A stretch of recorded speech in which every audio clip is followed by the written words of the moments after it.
Salam, hər vaxtınız xeyir olsun. Sağ ol. Bugün 5-ci buraxılışımızın qonağı, dostumuz Adil Əliyev. Xoş gəlmisən Adil. Çox sağ ol. Mən də sizi salamlayıram. Çox sağ olun ki, təklif edib təşəbbüsü irəli sürmüsünüz. Məni də dəvət eləmisiniz öz verilişinizə. Sən də sağ ol. Bugün səninlə düşünürəm ki, çox maraqlı söhbət olacaq. Çünki artıq heç nəyə hazırlaşmamışam. Yəni suallar hamısı elə içimdən gələn suallar olacaq. Adil, burada nə işlə məşğulsan? Biraz özünü aç da, danış görək, burada nə edirsən, işin, həyatın. Mənim hal-hazırda burada gördüyüm iş ev işləridir. Ev işlərlə məşğulam. Yəni özüm 2 ildir buradayam. Green Cardla gəlmişəm. Gəldiyim müddətdən də bir hardasa demək olar 5 ay sonra sırf bu işin üzərinə düşüb bu işə başlamışam. Düzdür, müəyyən çətinliklərim olub bu işə başlayanda. Amma hər bir işin çətinliyi olur da, yəni çətin, asan heç bir şey yoxdur həyatda. Nəyəsə mübarizə aparmaq lazımdır ki, sən ona qalib gələsən. Ev işləri deyirsən də, yəni ev dediyin necədir? Yəni bu kirayə evlər götürürsən, yoxsa ev alıb satırsan, yəni bunlar necə baş verir? Kirayə evlər götürüb kontrakt üzərindən, yəni yeni gəlmiş Green Cardla gələn ailələri evinin təminatına əsas görürdüm bu işi. Hal-hazırda özünüz bilirsiniz, yəni Green Card'a stop qoyulduğuna görə hal-hazırda Green Cardla gələn ailə yoxdur. Nəinki ailə, yəni subay olsun, cavan olsun, onların da sayı məhdud bir şəkildədir. Köhnədən viza əldə eləmiş, intervyu keçmiş yoldaşlardır. Onlar da sayla deyiləsi qədərdir. Bitmək üzrədir demək olar.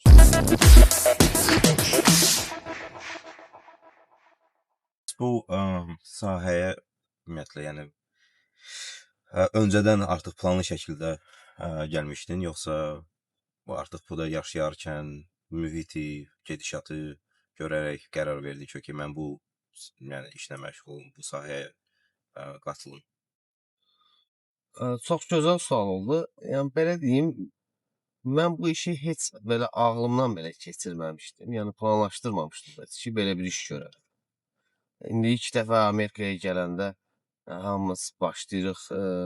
Temboldə ingilis dili də çox zəif idi. Mən də yəni gələn kimi başlamışam delivery eləməyə ki, ailənin yükünü üstündə daşımağı bacara bilim ən azından ilk başlarda. Özüm Bakıda olarkən neft sektorunda işləmişəm. Amma neft sektoruna aid olan ştatlara getməmişəm. Çünki ailəni düşündüm ki, ailənin yanında olum, onlara daha yaxın ol. Çünki məsəl üçün Houstonda maraqlandım, neft sektorunda işləmək üçün təklif eləyirlər. 20 gün işdə olursan, 10 gün evdə olursan. Bu da ailəli adam üçün çox çətindir. Və mən də böyük ailə olduğuma görə baxdım ki, yəni mən ailəmin yanında olmasam onlar üçün çətin olacaq. Qərar verdim ki, elə bir yerə getməliyəm. Həm Amerikada ən yüksək təhlükəsizlik adı qazanmış ştatlardan biri olsun, həm təhsili yüksək olsun övladlarımın gələcəyi üçün. Ona görə də sırf Massachusetts seçdim. Bura gəldim. Adil, bəs sən ilk dəfə, yəni yadındadır, kimə ev verdin, o hadisələr necə baş verdi? Yəni müştəri səni necə tapdı? Nə bildi ki, sən bu işlə məşğulsan? Yəni hardan sən əlaqə keçdi? Yəni bizə Mən ev bura tap. gələndən sonra başladım özümün keçdiyim yolu Green Card'dan gələn yoldaşlara dəstək olmaq. Hardasa ilk bir ay yarımda yəni 8-9 nəfər qarşılamışdım. Yəni mən onların bura gəlib düşməyini, adaptasiya olmağını, nəsə bir axtarışda hansısa bir ev olsun, otaq olsun, maşın olsun, fərqi yoxdur. Bu işlərin hamısını nömrə almaq olsun, bank kartını gedib açdırmaq olsun, hamıya bu işlər çox çətin gəlir. Əslində bu Amerikada yaşayan adam üçün, yəni çox rahat bir şeydir, 2 vur 2-dir. Amma Azərbaycandan düşüb gələn adam üçün çox çətindir bu. Yəni Eşitdiniz dəyərli düşünür ki, izləyicilər, hamısı 2 vuruşçudur, yəni Adilə yazmaya bilərsiniz. düşünür, Fanlarını öldürdüm. düşünürlər ki, yəni bura düşəndə çox çətindir. Əslində də yəni oradan gələn adam üçün heylədir əlbəttə ki. Yəni yad bir yerdən gəlib öz doğma ölkəndən gəlib yad bir yerə düşürsən və heç kimin də yoxdur burada, heç tanışın da yoxdur. Fikirləşsən görən mən neyniyəcəm.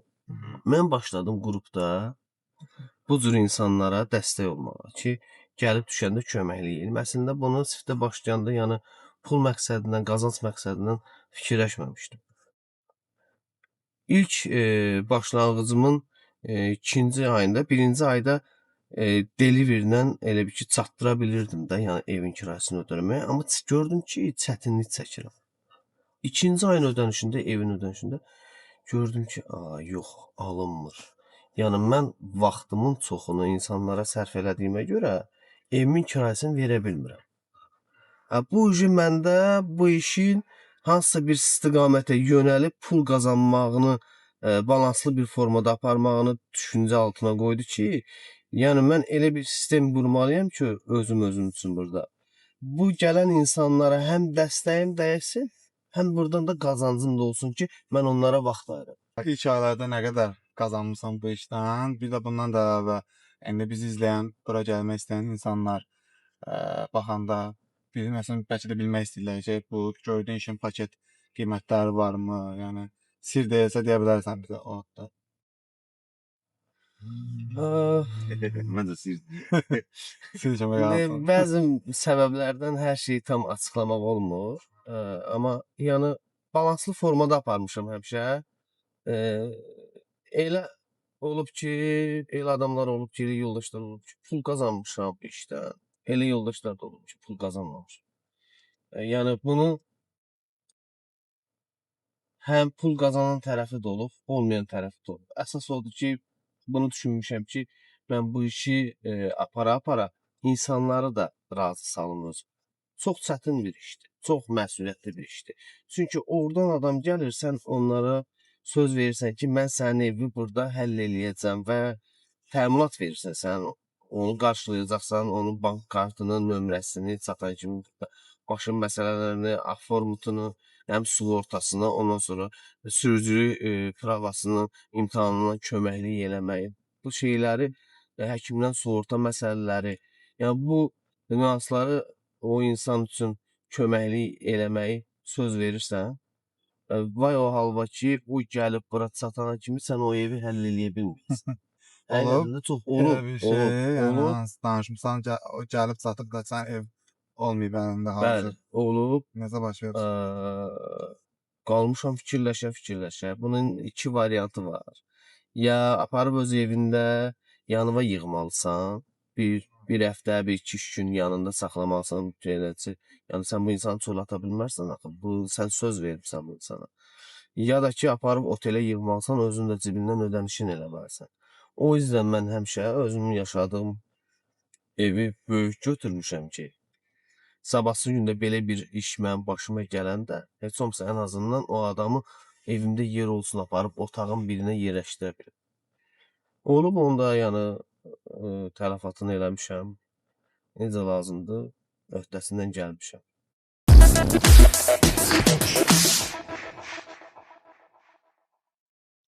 Bu struktur olaraq, yəni proses hamı üçün eynidir. Deyək ki, misal üçün mən Azərbaycandan səni tapdım, yazdım və bu təklif, belə deyim, siyahıda 10 bənd var və 10 bəndin hamısını təklif edirsən, yoxsa mənim istəklərimə uyğun olaraq və yaxud o proses ümumiyyətlə necə gedir? Yəni sənə potensial olaraq yeni yazacaq adam nəyi bilməlidir və yaxud nəyə hazır olmalıdır, nəyi hazırlamalıdır öncədən ki, vaxt itməz, yəni itkisi olmasın və ümumiyyətlə bu məsələlər necə olur?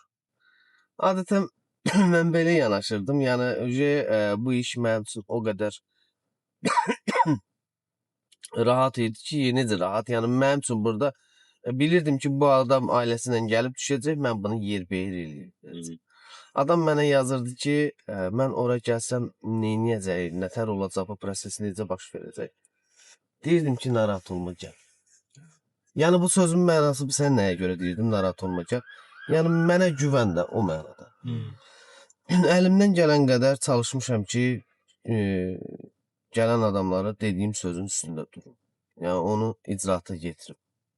Ola bilər ki, kimsə indi olur da görsən ki, istəyir ki, onun işi bir həftəyə həll olsun. Gəldi düşdü, hə, bir həftəyə bu hər şeyim yekunlaşmalıdır. Amma elə bir dünya yoxdur da, planlaşdırmadığın şeylər də çıxır ortaya. Ya vaxt sardan görürsən ki, elə olurdu ki, 2 ailə, 3 ailə birdən gəlib düşürdü.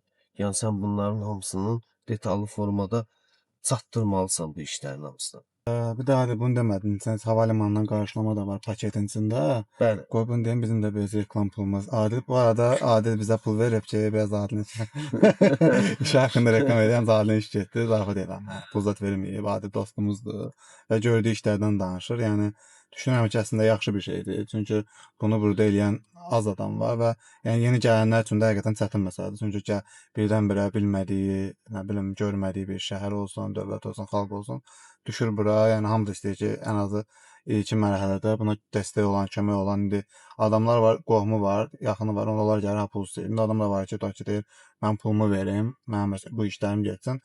Qalanı da zaten işləyib qazanacam düşüncəsi ilə, yəni yaxşı bir şeydir əslində. Yəni mən dəstəkləmişəm həmişə bu fikri. Amma yəni indi ola bilər ki, narazılıqlar da var. Yəni Olmalıdır. normaldır da, indi iş normaldır. görürsən, yəni iş gördüyünə görə bu fikirlər hamısı yarana bilər. Adil, burada neçə ştatda olmusan? Yəni bu qədər zamanda. Bu qədər zamanda 4 dənə ştatda olmuşam. Yəni gəzmək məqsədilə getmişəm də, belə. Bəs bu ştatdan başqa ştata köçmək üçün bir niyyətin var gələcəkdə? Yox. Bu ştat ancaq. Bəli. Bəlkə ola bilərsə, şimal ştatı ola bilər. Şimal ştatları, yəni biz də şimaldayıq da. Yox, biraz da yuxarı. Min? Yox, New Hampshire. Həmşirə. Əslində Yəni- həmşirəm bura demək olar ki, bir yer gedirdim onsuz. Ən çox xoşuma gələn ştatlardan biridir New Hampshire. Xoşuna Yəni ən maksimumda, yəni burdan Sakit ol da. övladların böyüsün, eləsin, oxusun, qutarsın. Yəni ən axırda yəni mənim köçəcəyim bir ştat ola bilər, sonra ola bilər. Bəs bu biznesi hər hansı bir potensial gələcəkdə genişləndirmək kimi bir ümumiyyətlə imkanı var bu Var, biznesin? var. Yəni, Hal-hazırda mən indi bilirsiniz, xəbəriniz var ki, yəni Green Card-a stop qoyulandan sonra Green Card-la gələn insanların sayı çox dayanmış bir formadadır. Mən yəni təkcə burada qarşılamaqdır, burada düşən insanların bu həkimlə olan məsələləridir, pravalarıdır, sürücülük vəsiqələridir, bunları qoydum qırağa, bank məsələləridir, nömrə, telefon. Yəni bu nüansları qırağa qoymaqdan əlavə intervyuya girən şəxslərin hər birinin nə qədər şəxslərə mən ünvan da vermişəm. Ki, yəni bəzən eşitmişəm ki, hətta ünvanı pulla satan adamlar da var. Amma mən heç vaxt onu eləməmişəm. Yəni ünvan vermişəm ki, getsin intervyuya girsin. Orada da intervyuda da, çünki mən o yolu keçmişəm, bilirəm. Sırf sən apardığın ünvan olan şəxs Green Cardçı olmalıdır, ya da ki, bu insan Amerika vətəndaşı olmalıdır. Düzgün qayda olmalıdır. Çünki Bəli. ünvan problemdir burada. Özü Yəni, bizdə də oradakı oldu da. ünvanda yaşayan adam, verdiyin ünvanda yaşayan adam başqa bir yolla gəlibsə, orada səni apa saxlayırlar, ya araşdırma aparırlar ki, görür bu insanla bunun əlaqəsi nə qədər yaxındır, bu. Yəni müəyyən səbəblərdən problem yaradırlar. Mən də buna görə yüzlərlə adama intervyuda ünvan vermişəm. Heç olub ki, o adamlar yəni mənim yanıma belə gəlmirlər bura. Mən onu bilə-bilə yenə də onlara ünvan vermişəm ki, qoy getsinlər, onlar da intervyunu keçib gedib. Açıq xoş həyatlar yaşasınlar. Bir müddət saytın var idi, nəsə bu işlə bağlı. Saytda işlər davam edir, yoxsa saytı artıq bağladın, nə edir? Bağlamamışam, sadəcə belə deyim də, sayt üzərindən işləmək biraz Daha çətindir. məsuliyyətlidir düşünürəm Bəli. yəni çünki Daha məsuliyyətlidir, daha çətindir və bəzən insanlar da yönləndirmək də olmur sayta. Deyirsən, amma görürsən ki, bu insan səndən WhatsApp üzərindən danışmağa daha çox üstün tutur. Və mən də ən çox qruplarda oluram deyə və bu qruplar üzərindən məndən əlaqə saxlayırlar. Ona görə saytı, yəni nə fəaliyyətini dayandırmışam, nə də ki, gedişat heç nə yoxdur. Amma hal-hazırdakı Green Card dayandığına görə gördüyüm işlərdən biri kolleclərlə, universitetlərlə kontraktlı şəkildə işləyirəm hal-hazırda onlarla. Yəni sırf kolleclərə, universitetlərə, Boston ərazisinə yaxın ərazilərdə evləri kontrakt eləyib onlara gələn tələbələri yerləşdirmə işlərinə məşğul. bəs bu kollec tələbələri səndən necə əlaqəyə keçir ki, yəni onlar hardan bilir ki, tələbədir də bu, yəni kollec bunu qarşılamırsa sən Birbaşa kollecin özü idi. kollecin özü işlədin onda kolleclər var. Bəli, bəli. Qəşəng. Babam bilmirdim, maraqlıdır bu. Yeni başlamışıq bu işə. Uğurlu Hə, olsun. çox sağ olun. Konsept olaraq bunu level up kimi İlk dəfədir mən bunu səsləndirirəm. Yəni heç Ancaq bizim verişimizdə. Bəli. İşlər ancaq bizim verişimizdə. Hə, sağ qəşəng, yəni. Bəs Adil, bundan başqa düşündüyün hər hansı bir, yəni bu məsələdən kənar düşündüyün başqa bir layihələr, hər hansı bir başlamaq üçün bir kiçik bir biznes falan nəsə var ağlında? Yəni hal-hazırda yoxdur. Yəni bu işi elə bu qaydada davam Varsa sən edirəm. edeyim. Varsa sən edeyim ki, hepsi eləyəsiz.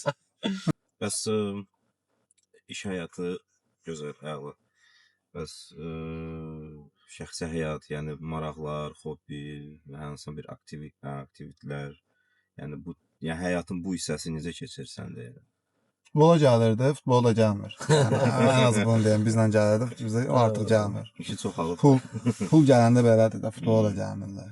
Yox, biraz futbol canım ağrıyır həqiqətən.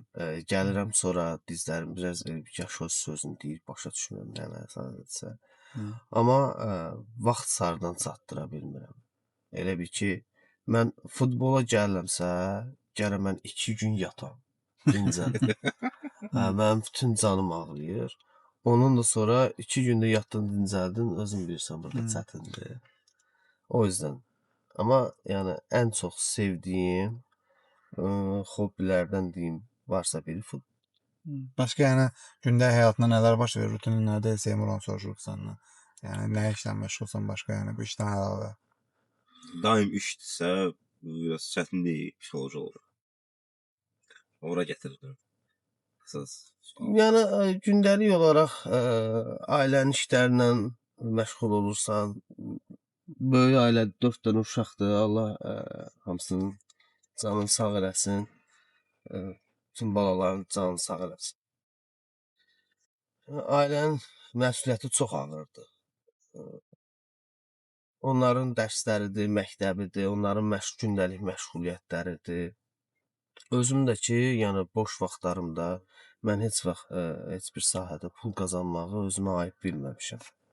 Boş vaxtlarımı gedib Uber-imi açıb, proqramımı açıb taksidə edirəm. Bəli. Necədir o bir taksi? Bu aralar. Normaldır. Yəni belə bir şey deyim əslində. İşdəsən hər zaman pul var, qardaş. Lan. Yığıldı bütün xalq olaraq hamı gəldi də. İşdəsən hər zaman pul var, sadəcə biraz əziyyət çəkməlisən. Mən əslində bu fikrinə razı deyiləm. Necə razı deyiləm? Çünki biz də işləyirik orada. İşdəsən söhbət deyil. Zaten işləyən adamlarıq da. Yəni biz xoşlayırıq işləyək, əziyyət çəkək, yəni bunu edirik. Amma yəni artıq bizə deyilən nədir ki, yəni bizdən qabaq görülən Amerika o deyil. Yox, o deyil. Amerikanın səndə ən çox bəyəndiyin tərəf, bir də bəyənmədiyin tərəf hansılardır? Amerikanın bəyəndiyim tərəf yəni çox rahatçılıqdır. Yəni insan olaraq beyinsal elə bir ki, necə deyim, düzdür, əziyyətlidir. Hətta deyərəm ki, çox əziyyətlidir. Çünki Azərbaycanda yaşayanda valideynlərimizin dəstəyi var bizə. İstəyir maddi, istəyir mənəvi. adicə uşaqlarımızın idmana gedib gəlməyindən belə, məktəbə gedib gəlməyindən belə onların bizə böyük dəstəyi var. Amma burada sən bunların hamısını insan olaraq tək icraata keçirirsən. Və bu da sənə напряжение verir. Yük verir. Bütün hər şeyi özün idarə etməli olursan. Çox çətin. Yüklənirsən burada. Mən onu dağdan çıxartdım. Valideynim buradaydı. Yəni gördüm ki, həqiqətən yanımda olmağı, yəni çox yaxşı bir şeydir. Dəstəkdir sənin üçün. Yəni Elə də. razıyam. Bəyəndiyin tərəfdəki deyirsən, stressiz olmaqdır da, yəni. Bəli, bəyəndiyin tərəf odur ki, çox rahat olursan. Yəni bir insan elə bir çox düşünmürsən də, yəni çıxıram bu gün gəzməyə, nəsə baş verə bilər, nə olar? Yəni heç özünü çox rahat hiss edirsən. Adicə maşın sürməyinə kimi. Yəni özü o qədər sərbəst hiss edirsən maşın sürəndə. Adil, bəs indi hamıya indi ev tutursan, yəni bu harda neçə evlər olduğunu, bahalı, ucuz olduğunu özün yaxşı bilirsən də. Və sən öz qaldığın evin aylıq kirası nə qədərdir? Öz qaldığım evin aylıq kirası 3400 dollardır. Kommunal bir hardasa olur da 150-200 işıqdır. Qışda da istiliklə gəlib verəndə 300 dollar da ayrı istiliyə verirsən. Opşidə belə totalda 4000-ə kimi gəlir çıxır.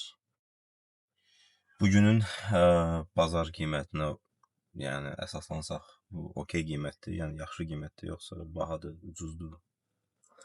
Yerinə görə burada evlərin qiyməti dəyişir. Locationuna görə, çünki məktəb reytinqləri söhbəti var. Bunlara görə və sırf ən yaxşı sefdə ərazilər sayıldığına görə qiymətlər dəyişilir. Mən tələbə olaraq sənə yazmışam, kiməsin gəlirəm, filan ərazidən ev istəyirəm. Bir otaq qiymətləri nə qədər edir? Yəni Bir otaq qiymətləri standart deyil. Otaqdan otağa fərqlidir və ərazidən əraziyə də fərqlidir, dəyişir.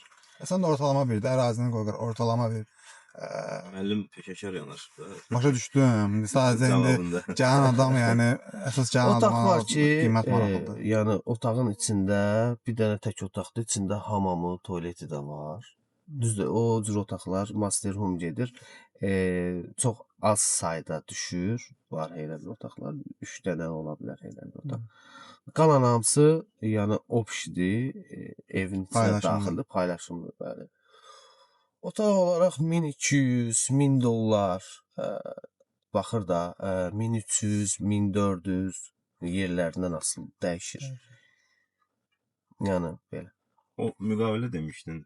Cavablayın. Deyək ki, misal üçün mən müqavilə bağladım, gəldim, atıram 1000 dollar aylıq ödənişli edirəm. Hər hansı bir 5 aydan sonra nə bilim, hər hansı bir şey baş verdi və mən o ödənişi edə bilmirəm. Yəni müqavilədə bu hissə ilə bağlı nə kimi bir bənd var? Yəni bu şey nədir? Təsiri nədir? Yaxşı sualdır. Yəni bəzən mən Nə oldu, mənim verdim suallar pisdir. Bəyənsin də. Hər dəfə oradan deyəndə Yaxşıdır. deyir, yaxşı sualdır, qəşəng sualdır. Mən deyəndə belə də yəni. Sən nə deyirsən? Daha seçkil eləməyək. bəzən o cür hallarda əgər görürəm ki, o şəxsin şəxsi olaraq çox çətinliyi varsa, yəni 5 ay qalıb müqavilə məsələn 8 aydır bu insan deyir ki, mən çıxmalıyam və getməliyəm. Hı. Mən onu yəni özüm yoluna qoyuram. Yəni kontraktı ləğv eləyirəm o birbaşa ilə. Azadsın. Ürəyin nə istəyir onu edə bilərsən deyirəm. Okay. Səndən pulunu geri istəyən olub? Olub? Nə olub? Mən onu deyirsən. Necə olub ki? Nə deyib istəyir? Ona görə sənin sualları bu xoşlamır. Kriminal mesela qıcıqlandırır sualları yəni dərinə ki. Ya olub da indi yəni çox az bir sayda bir nəfər zad olub bax belə olub. İlk nəfər. İndi həmin adam bizə baxsa da, indi birdən bir şey bəyənməz. Nə deyib istəyib ki, pulu? Nə dava axtarsın tabii. Desən maraqlı gəlir də. İndi zaten olub keçib də hadisə. Həmin adam da indi baxacaqsa Yox, belə münasibətlər incəməz yenə də yaxşıdır. Mən deyirəm də, mən elə bir insanam ki, heç vaxt heç kimdən konfliktə girmək istəmirəm, nə də mübahisə aparmıram və yaxud kin saxlamıram kiməsə qarşı. Hamıla çalışıram ki, gözəl münasibətdə olmağı bacarım. Əla. Bəs Yəni yeni gələn səni necə tapa bilər? Hansı mənbələrdən daha çox yəni kommunikasiya yaratmaqda uyğundur sənə? Sadəcə WhatsApp nömrəmlə mənlə əlaqəyə keçə bilərlər. Videonun altında olacaq. Adilin WhatsApp nömrəsi. Çox sağ olun. Yəni Minnətdaram. göndərərsən. Tamam. Kart atarsan. Pul işləmənlikdir. Əla. Bugünkü verilişimizin də sonuna gəldik. Dostumuz Adil Əliyev bizimlə səmimi həqiqətən söhbət. Yəni sualları da düşünürəm başqa bir sualımız yoxdur. Sizin hər hansı bir sualınız varsa yorumda bildirə bilərsiniz. Adil Əliyev zaten kanalımızı izləyir. Orada sizin suallarınıza cavab verə bilər. Bundan da əlavə hansı sahədə, hansı işdə yəni insanları görmək istəyirsə yorumlarda bildirin. Biz də çalışaq o insanlarla söhbət olaq, sizin suallarınızı da verək. Növbəti verilişimizədək. Hələlik. Sağ olun. Sağ olun.